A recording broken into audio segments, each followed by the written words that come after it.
जय गुरुदेव। मेरे गुरुदेव श्री रामलाल जी सियाग। आप सभी बताइए, अगर योगी बनना है तो सन्यासी क्यों बने हम? क्या हम दोनों सुख एक साथ प्राप्त नहीं कर सकते? गृहस्थ जीवन में रहते हुए भी तो योगी बन सकते हैं ना।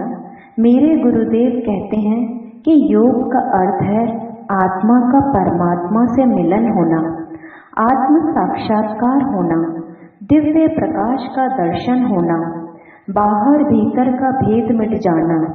और आज यह मेरा पूरा विश्वास है कि पूरे विश्व में मेरे गुरुदेव श्री रामलाल जी सियाग के अतिरिक्त किसी के भी पास यह सामर्थ्य नहीं है कि मंत्र शक्ति से कुंडलिनी जागृत करवा सके।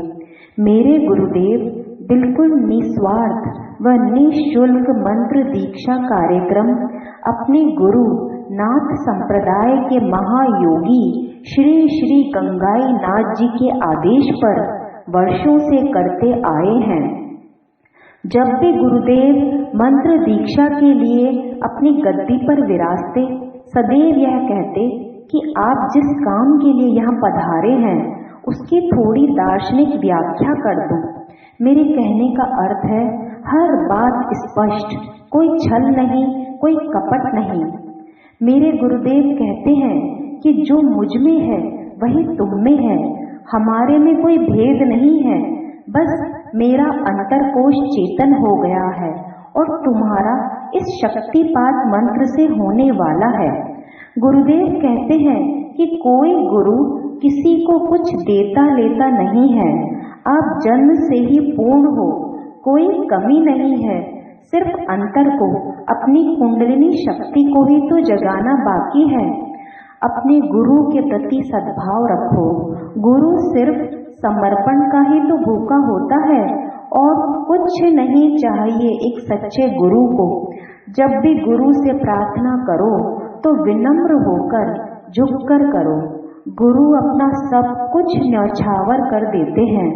अच्छा, यह तो आप मानोगे ना कि आज पूरे विश्व में जो योग के नाम पर करवाया जा रहा है वह सिर्फ छलावा है।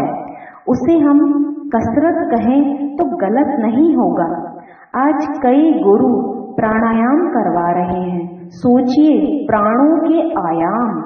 पर यह तो तभी सही होगा ना जब हम इसे समर्थ सिद्ध गुरु के नियंत्रण में करें।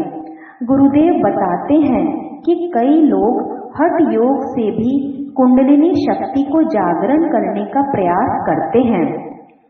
उससे कुंडलिनी जागृत तो हो सकती है पर साधक को पागल भी कर सकती है। साधक का नियंत्रण खुद पर से खो सकता है। कुंडलिनी शक्ति को तो मदर ऑफ यूनिवर्स कहा जाता है ना, तो कितनी पावरफुल होगी यह।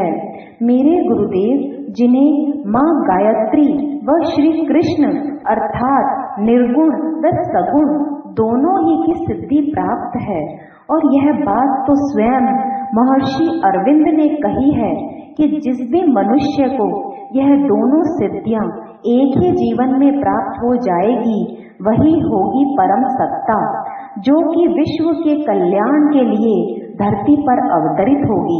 महर्षि अरविंद ने अपनी पुस्तक में यह भी लिखा है कि यह परम सत्ता 24 नवंबर 1926 को भारत में ही अवतरित हुई है। अब आप ही देखिए, मेरे गुरुदेव का जन्म भी तो 24 नवंबर 1926 को भारत में ही राजस्थान राज्य के बीकानेर जिले के पलाना गांव की पवित्र भूमि पर हुआ है। जय गुरुदेव।